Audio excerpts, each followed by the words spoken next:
Yes. Okay, now it's offline. It says offline. Oh, shoot. Okay, it should be going. Okay, we're back to the. Okay, it's good. Considering It should be going. Okay, we're back to we good? I was getting an echo. We're good. Okay. We're back online. For the conversation with legal, I think what we have realized is that basically by considering, when we want to talk about incomplete applications, simply by considering this application at all, we've already essentially deemed it complete, because previous years, if we considered an application incomplete, we actually wouldn't even have this conversation about a clarification. Same applies to the to Rise Academy, which we considered today earlier, and even though we had an issue with that one, technically we considered it. We deemed it complete, and so we're moving forward with the conversation of whether to bring them forward for a full interview. My position on this, I remains the same.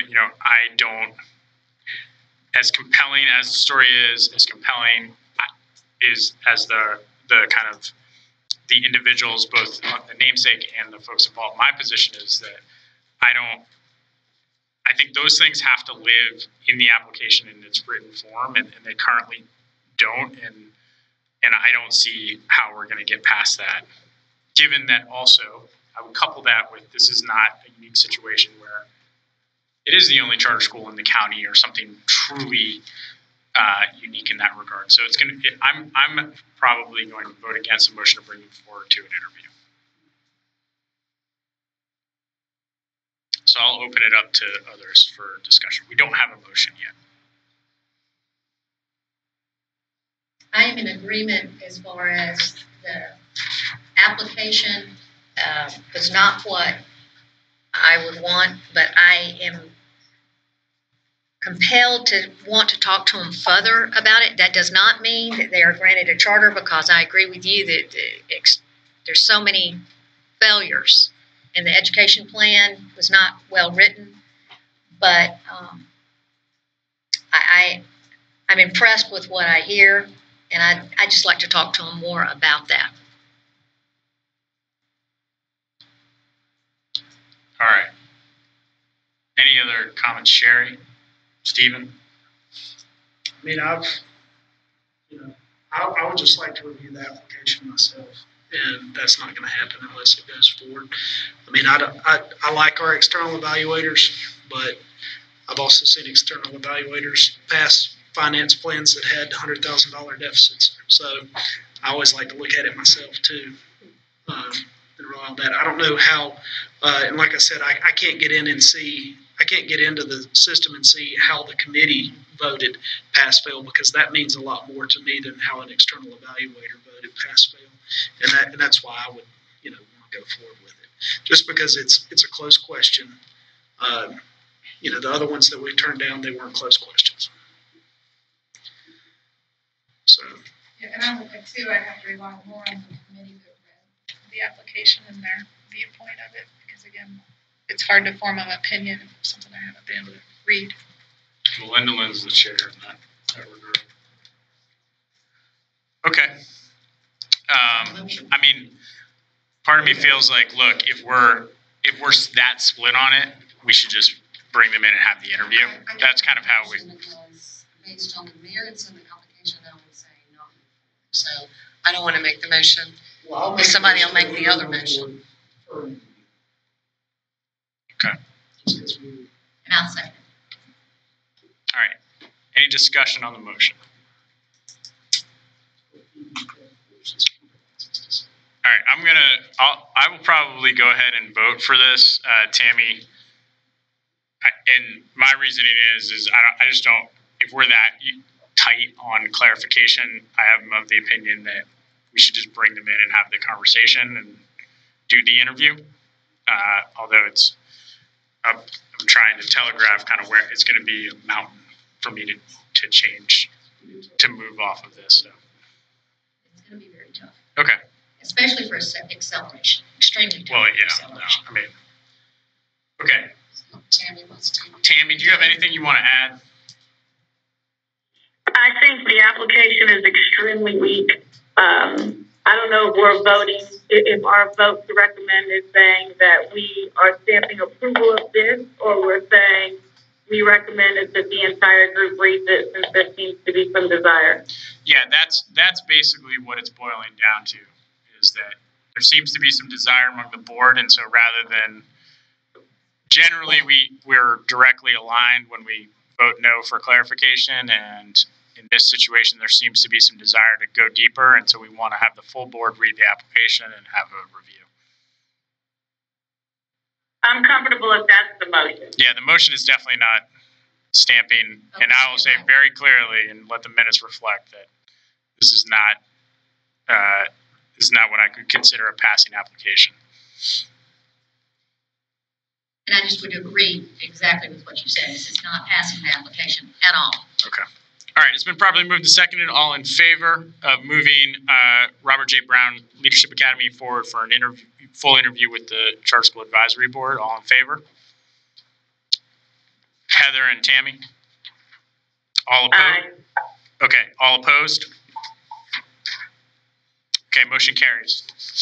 We'll see you in a little bit. We'll contact you when you come back to your. Yes. Oh, yes. Thank you all so very much. Thank you. Okay. That was the longest clarification on Ready? The applicant coming before the board today is Omega School of Arts. This interview will be led by Stephen Walker and the Policy Committee. They're proposing to locate in Scotland County. The proposed grade levels and projected student enrollment are as follows. Year 1, 6 through 8, 375 students. Year 2, grades 6 through 10, 625 students. Year 3, 6 through 12, 875 students. Year 4, 6 through 12, 875 students.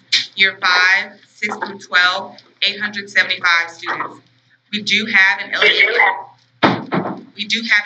impact statement submitted for this application. There was no due diligence completed. Pass-fail ratings are as follows. Mission, purposes, and goals, 4 fail, 1 pass. Education plan, 4 fail, 1 pass. Governance and capacity, 3 fail, 2 pass. Operations, 4 fail, 1 pass. Finance, 4 fail, 1 pass. This applicant is requesting an accelerated open. They are not a repeat applicant. They did not receive assistance from a third party, and this application was deemed complete on October 5th, 2018. You have 5 minutes to make your statement.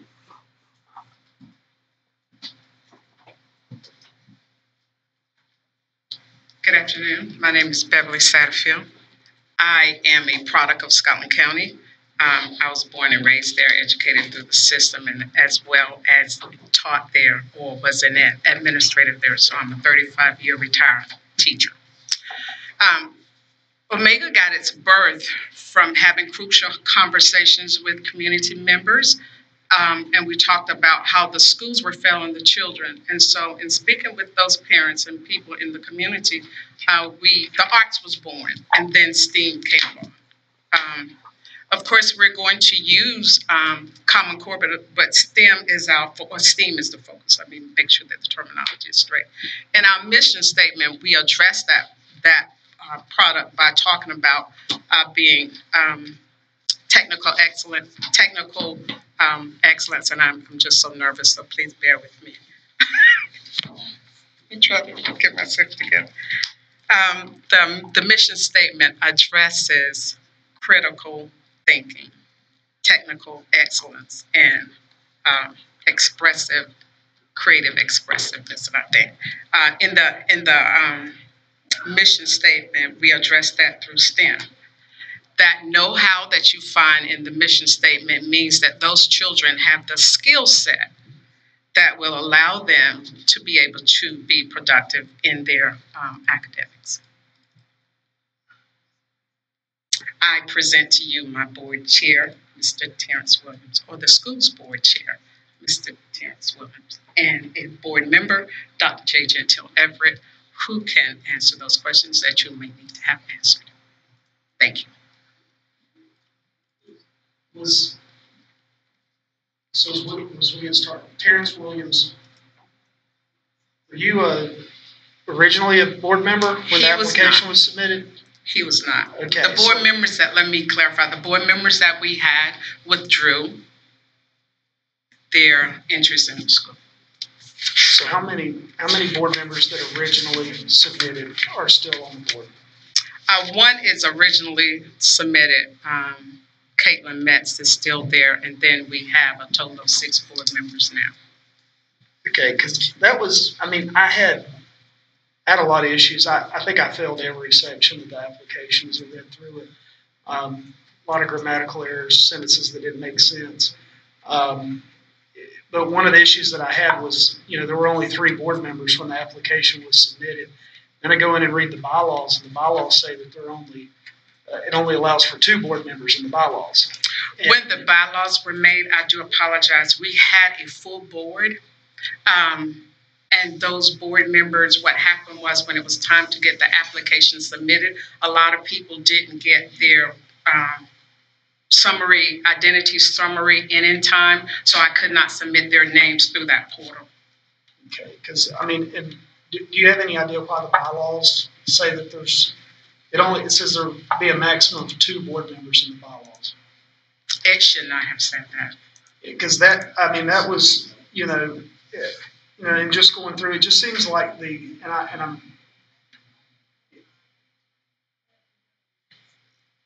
I know this is supposed to be clarification, but I guess I'm just trying to frame kind of what I've went from reading the application, that you've got some real issues in the dealing with your liability insurance. It's showing there's required coverages that are showing zeros for it. The budget's rough. Times and like I have, and I guess a clarification that I could ask on the budget would be, I believe in year 1 there's $149,000 in custodial supplies, and I just thought that was, that's a lot of Ajax and mops, for $149,000, and then to look at the end of the budget, and you're running a $1 surplus in year 1, you're running a $0 surplus in year 2, and then you're running a negative $12,000. So you're running a negative in year 3, negative in year 4, negative in year 5, and so you're basically, what you've given us as a projected budget is that you're going to be in the red instantly. Your break-even number is exactly the number of students that you suggested, and then you're talking about getting up to 37% of the LEA would be going to your school, which is very, very difficult to do. I just think there's a lot of problems here. I guess maybe for a clarification that I could ask is, what are the $149,000 for custodial supplies? Well, I won't say that I cannot answer. When the budget was made, we had 6 people who made the budget because they were the board. Those persons have now left. And I'm sure when they were doing the budget, being that it was a young school, they were not really comfortable with what was going on. They were trying to make the budget balanced. We were in a meeting and it said that you had to show that you could balance the budget the first 2 years, and I think that was the premise that the budget was built on. I think now we really want to see surplus. Yes, but now we have people on the board who are competent in the finance piece where we didn't have that at the very beginning. Do you think it'd be better to just go ahead and try again next year? No, because I think it would be good to get the school started because the county really needs the school. It would be the first time, or the first charter school in Scotland County, and it would really help the community as well as the needs of the children. Yeah, and I do agree. I think there needs to be some school choice in Scotland County. I don't know if you're going to. 37%. That's a lot of your LEA that you would have to market to, and then with just those issues. Why did the other board members bail on you? The one was from Maryland, and she felt like that it would be, she wanted to be a part of the board, but felt like because she lived so far away, that she would not be able to participate in the board meetings.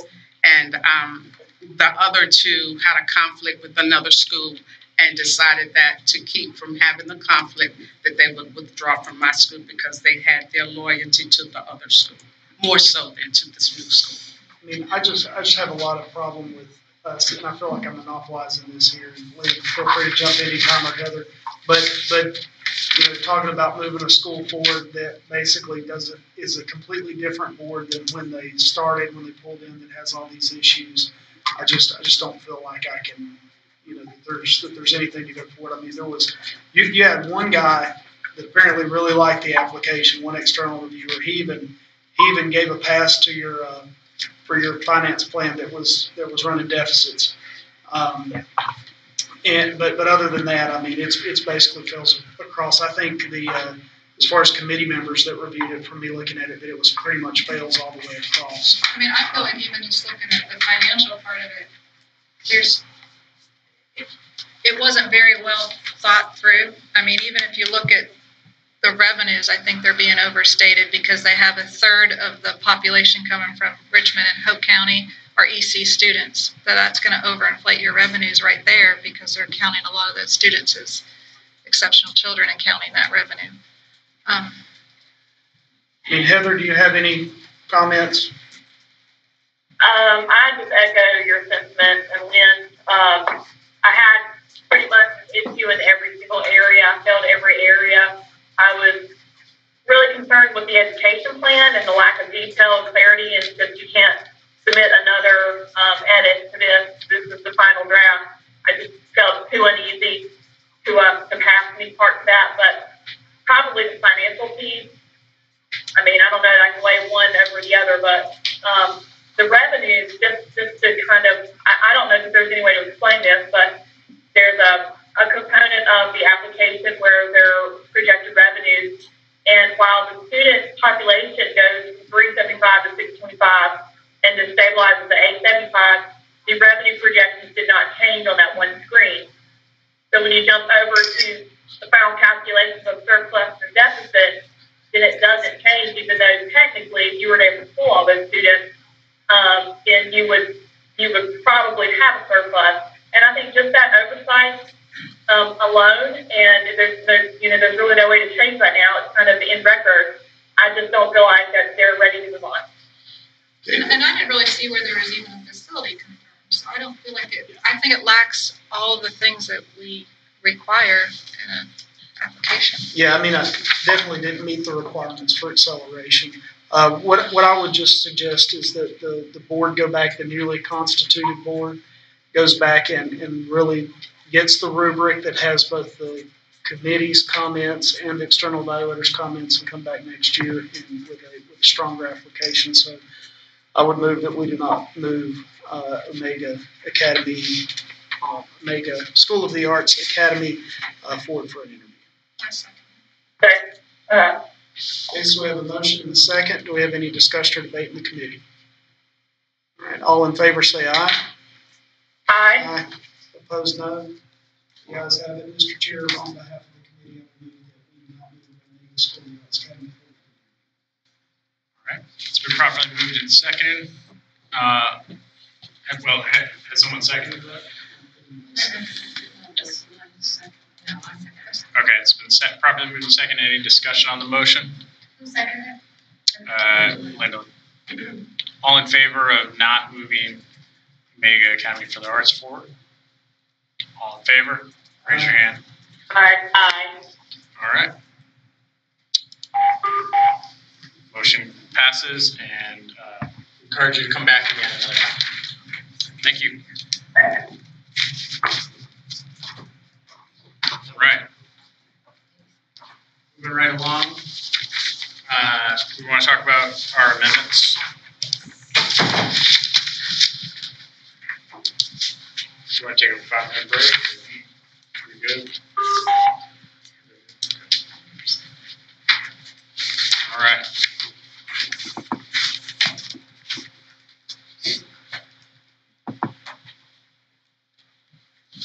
All right, good afternoon, Chair, Vice Chair, members of the board. I have several amendments for you guys today. 2 updates for you. The first update is regarding Bishop George W. Brooks Male Academy.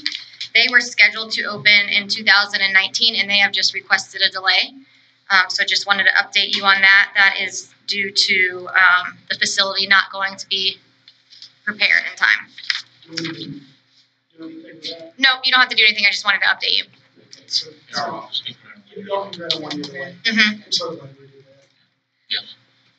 The second update is regarding Metrolina. So last month, I brought you their amendment for a weighted lottery, and I went back to them with some further discussion and questions on your behalf. They have decided to, I think I sent you a letter addressed to the board, but they have decided to rescind that amendment request based on wanting to do further research and make sure they really are prepared to serve those students well. So those are my updates.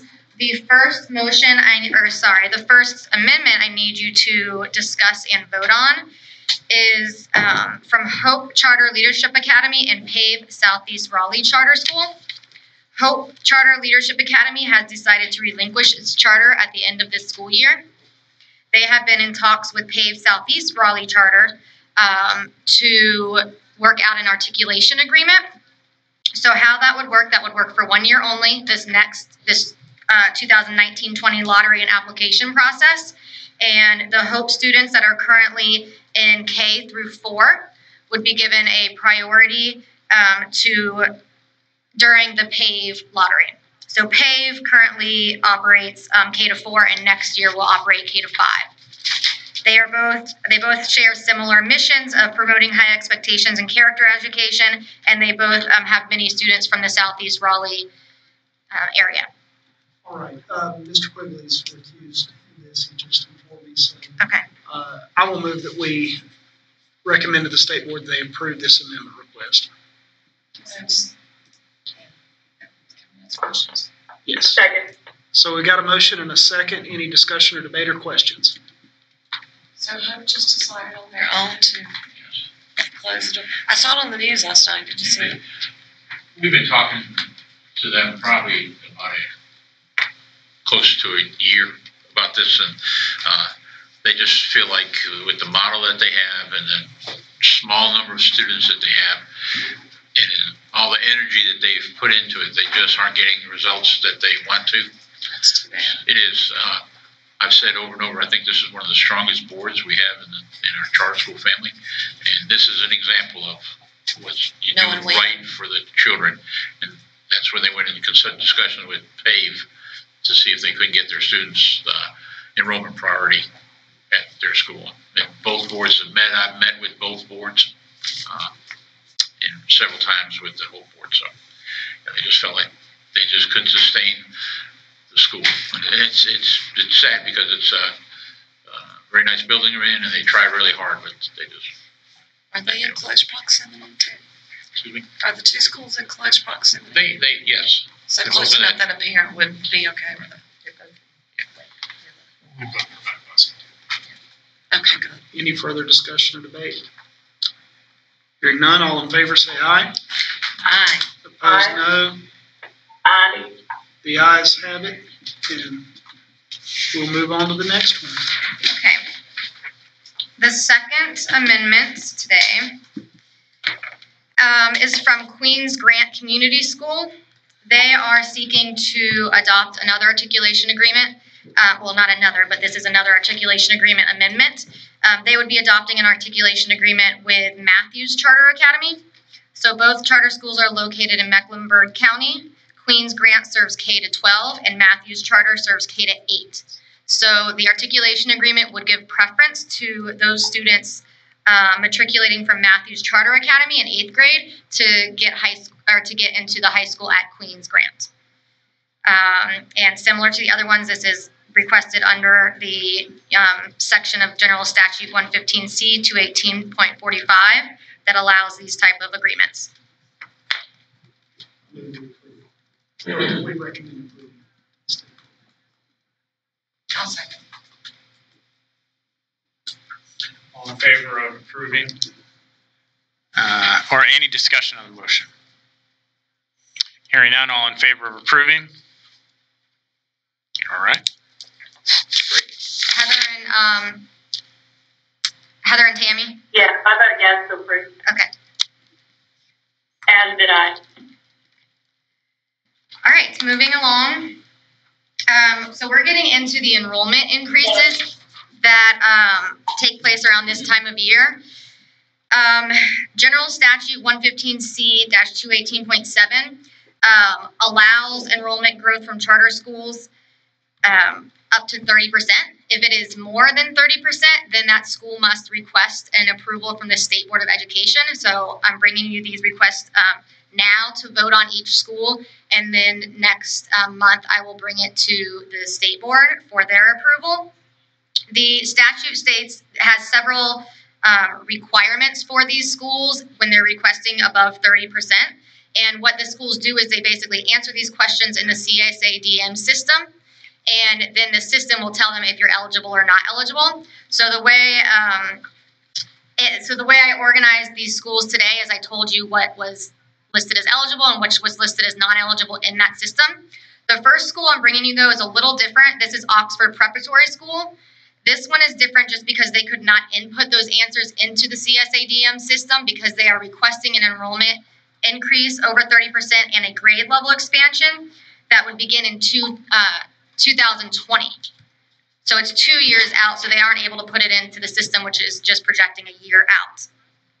But in the materials that have been sent to you and are posted on eBoard, you can see that the school has certified yes to the questions that they are required to answer. The one question that they are currently working on, there is a question that asks, does the charter school certify the commitment for 90% of the requested maximum ADM growth? And Oxford Preparatory has provided a yes, but saying they are currently administering surveys to demonstrate that commitment.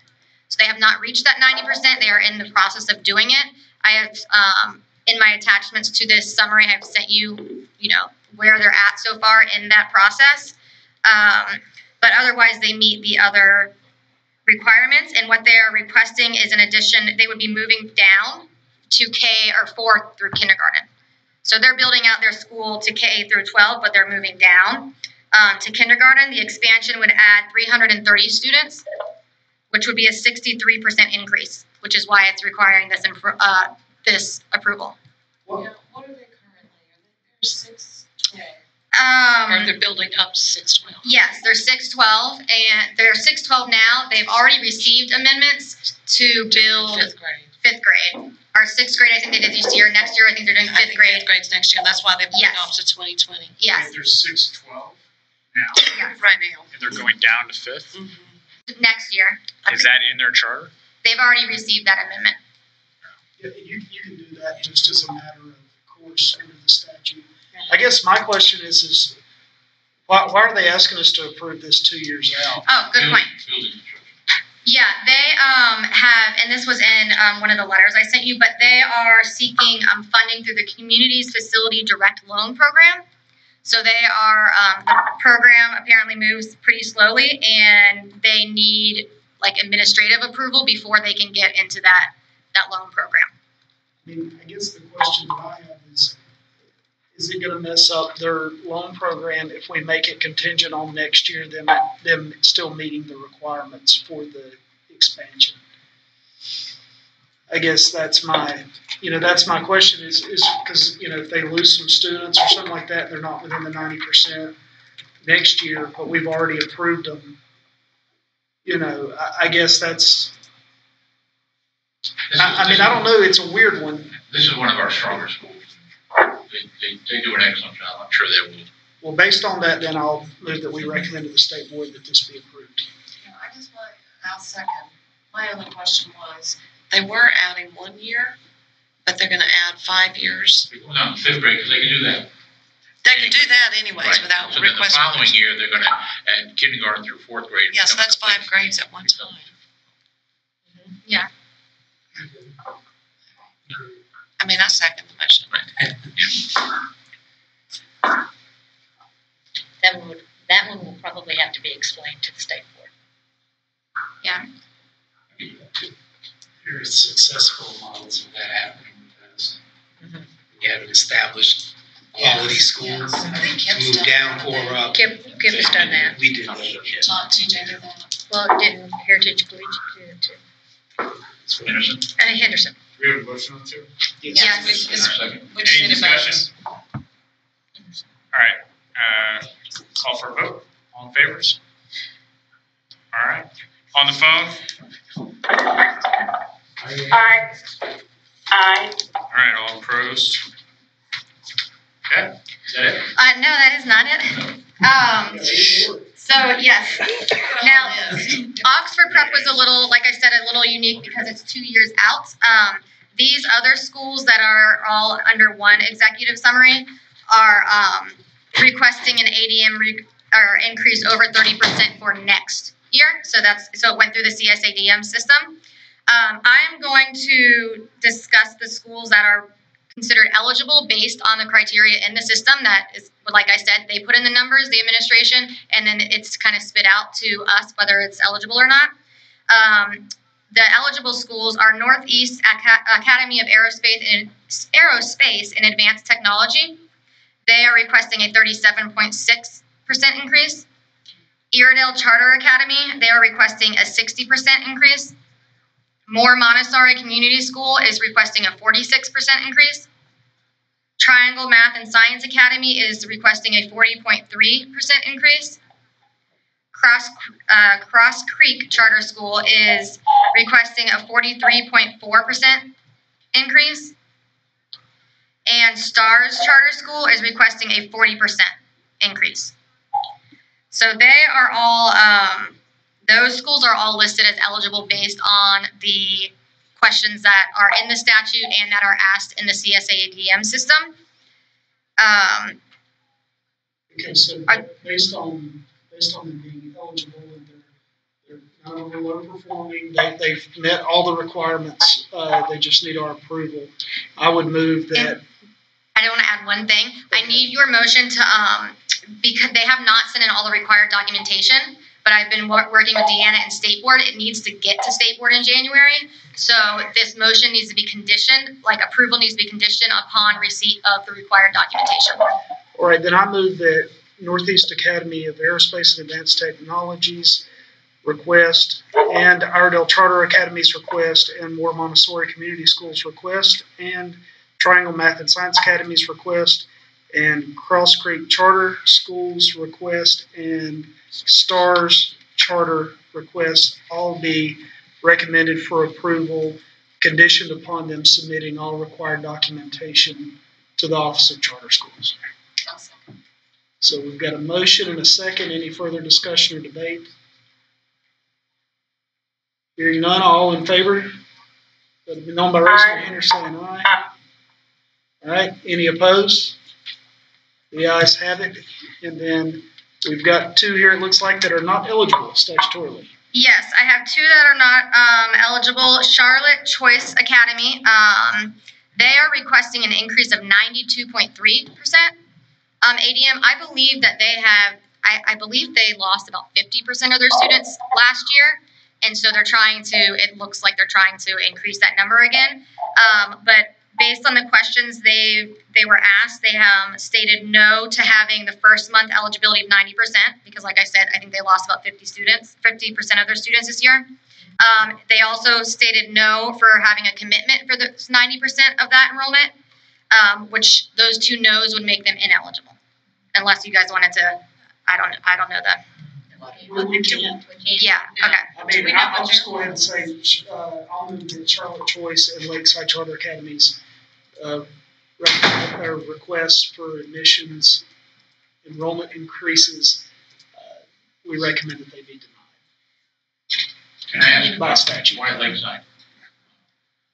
They're not eligible because they're not. They don't meet their first month ADM 90%.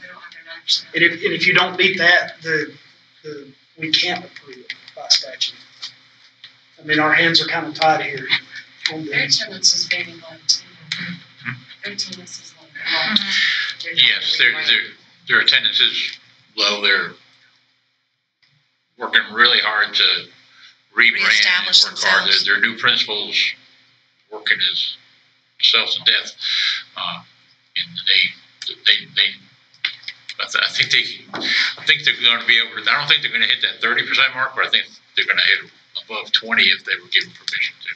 Well, They can go up to, they can go to 29%. So they can go up to 30, they just can't have that extra Yeah. 29% they're asking for. They're asking for almost 60%. So statutorily, they can't. Can't go over 30. Because they submitted their CSDM too high. And Right, came in right. Less than 90% of that total. Right. Alright, so we've got a motion. Do we have a second? Second. Even though I think we probably would like to help Lakeside if we could. And this is a motion on Charlotte Choice and Lakeside? Yes. Okay. Yes. So we have a motion. Second. All right. Been properly moved and seconded. Any discussion? Hearing none, all in favor? Opposed? All right, motion carries. Okay, that is it for amendments. Awesome. Moving right along. At this time, we're ready to have our discussion about Paul R. Brown Leadership Academy. We're going to put, I'll say that we're going to have this discussion for 45 minutes because that's what we've allotted if we need that. In terms of structure for this, this is an open discussion. The folks from Paul R. Brown are here. Should we want to talk to them or ask any clarifying questions, we can talk to them. Just to bring everybody up to speed on Paul R. Brown. Last week, they came before us for a low performing presentation. We had some issues as a board with the content of the presentation, some of the goals that were set in there, as well as the persistent low performance. Paul R. Brown is on a 10-year charter. Their charter is up in, I want to say, 2023. And there was some discussion about revocation. And that's kind of where we are right now. So I want to open the floor to discussion on how we wanted to proceed. We wanted to take a month to kind of step back and make sure we don't kind of think through any decisions. I really think that this school needs to consider applying to be an alternative accountability status. I'm not saying an alternative school. We don't have alternative schools that are charters, but we have charter schools that have an alternative accountability model that's there. Schools that serve very high risk communities, and the board chair last time when she got up, she made the statement that if this school's gone, these kids are on the street. And so if that is the case, then I think an argument could be made by the school to have an alternative accountability status. And I don't know if anybody from the school is willing to speak to whether that's something that the board would consider, because just from my perspective, I don't know how we move forward and allow the school to continue to operate unless there is some sort of request for an alternative status. Is there anybody from the school that wants to speak to that? Yes, sir, we would. Thank you, Norman, Court Headmaster. We would consider those options, we sure would. For no alternative school.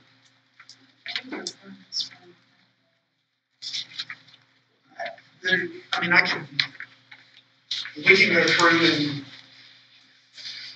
Let me pull that up real quick. Do you have any further thoughts on that? Sir, what we've been doing is we've been communicating with, oh, I'm sorry, I thought you were talking. No, you're fine. I just want to make sure you're talking to the mic because people can't hear. Sir, we've been in communication with Office of Charter Schools, and there are some questions that we wanted to have answered before the board engages into doing this. One of the things was we want to make sure that our cadets, once they graduate, will receive a high school diploma, that it's not going to be a certificate. Yeah, they would. Okay. If they have all the credits. What else? Okay.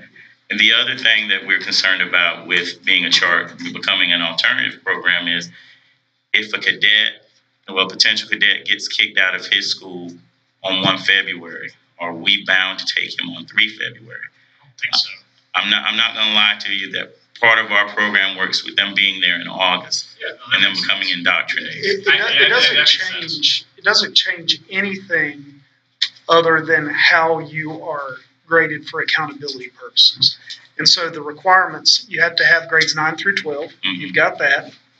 You have to have 75% of your population must be at risk of academic failure, which that's defined in another statute. But you either have to, so 75% of them must have either been recently released from juvenile justice facility or subject to and participating in juvenile justice court process.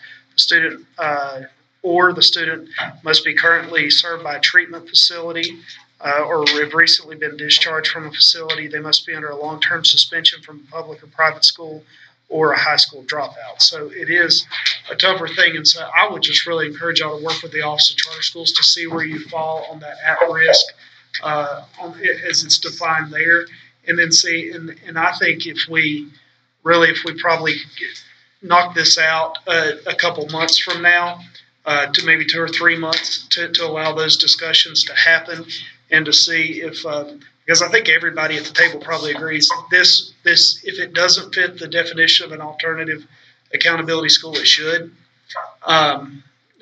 based on your mission and everything. And so, I mean, that's kind of where I'm sitting on it. And then what you would do is you would either get to choose. Basically you could choose, to do this type of accountability, or you can come up with your own accountability that then the state board would get to decide whether they would do that or not. So a lot of options there. Okay. One other question.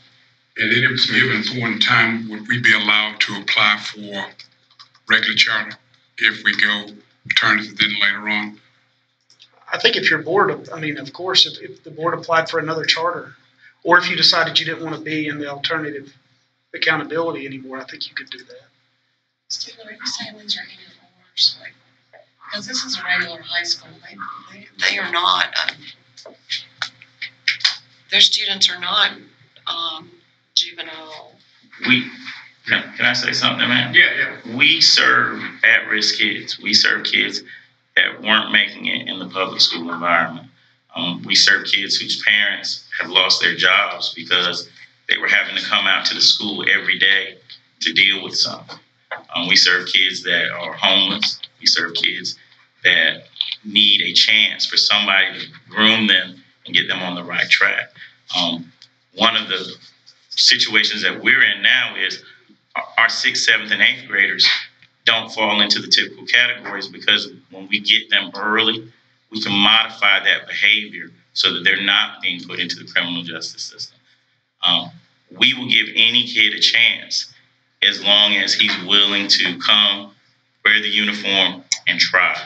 And if his parents are willing to go along with it. But I know we're not a traditional alternative school, but in a sense we are. Kind of how you're defining at risk may not be how the state defines it. I know. That therein lies the issue. That's what I'm talking So I think what I'm going to propose is that you bought yourself some time because we're open to considering you all as an alternative. You're open to considering it, but there has to be a lot of work put in the next month to 2 months to try to figure out, is that something that you absolutely want to do? You need to get a lawyer from the school to review the statute and decide, your board would have to really dig into it and say, okay, is this something the path that we want to go down?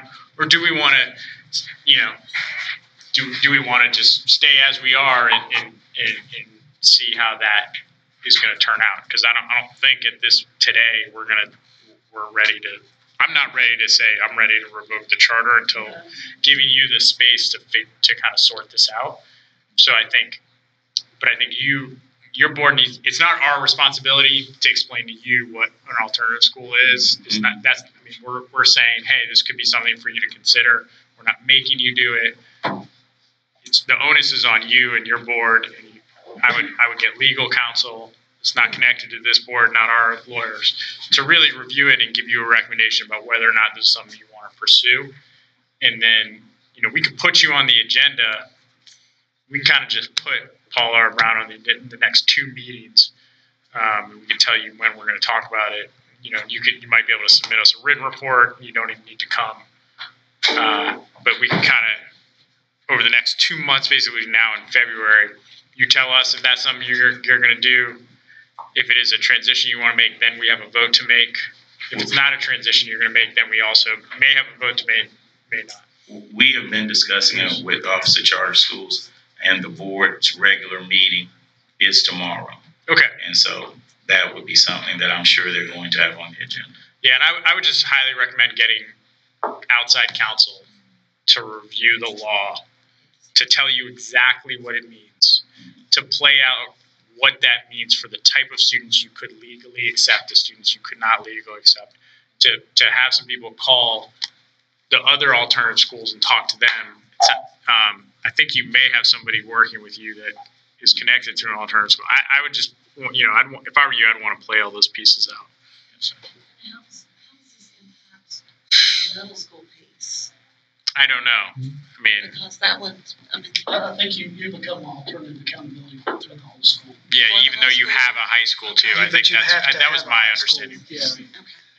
I mean, if we, for instance, have them come back in February, would that give the Office of Charter Schools enough time to evaluate? If they turn something in January to the Office of Charter Schools, would they give y'all time to look through it, or is it something we need to talk about in March? I think that's a good time to table, because what they're going to have to do is first get state board approval to become an alternative school, which will take several months, and then accountability is going to have to approve their accountability model, which is going to take a couple more months. So for all this to happen for the start of next year, I think February is a good time frame. Yeah, I really want them to.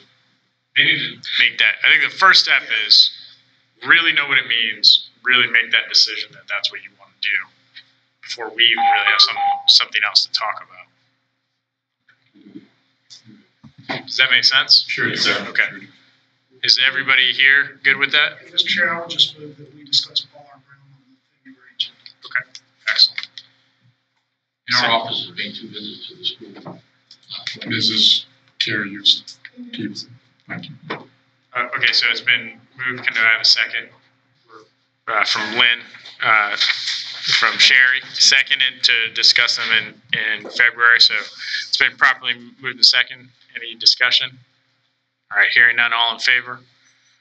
Okay, so we will hear from here, get an update on Pollard and Brown in the February agenda. Great, before we adjourn, do we want to talk about dates and calendar planning issues for January? Yes. Which there are many issues.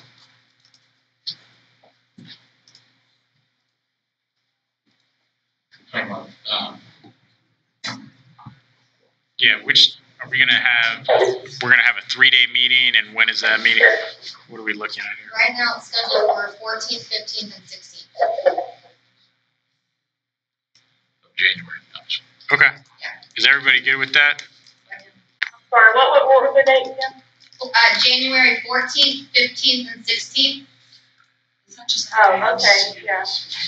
Wednesday, 1 a.m. that's when we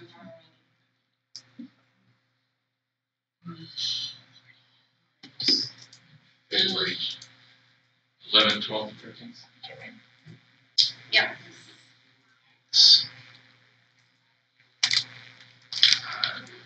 Still, maybe I'm. I don't think so. I mean, I think we're going to need 3 days in January because we're going to have to do tomorrow. What we're going to do tomorrow, we're going to have to do in January. Can you guys knock out renewals? It's still early. Oh, right now? No. No, I left all my stuff at the office. Well, and the decision was that those are big, high stakes decisions, so we want to have the whole board there. So we'll look do for a 3-day in January, and then hopefully go back to 2 days in February. Praise the Lord. Yeah, that's what we need to do. And I mean, hey, clarification yields some fruit. because we're not interviewing all these people, which is good. You know, we're able to filter a little bit this round. Because how many did we not? We approved 4 and not 4. So we just say that those 4 hours. Yeah. Okay, so, all right, so we will reconvene on January 14th, 15th, and 16th. We'll pull that agenda together. Between now and then, happy holidays to Merry everyone. Christmas, Happy New Year, see you next year. Thank you.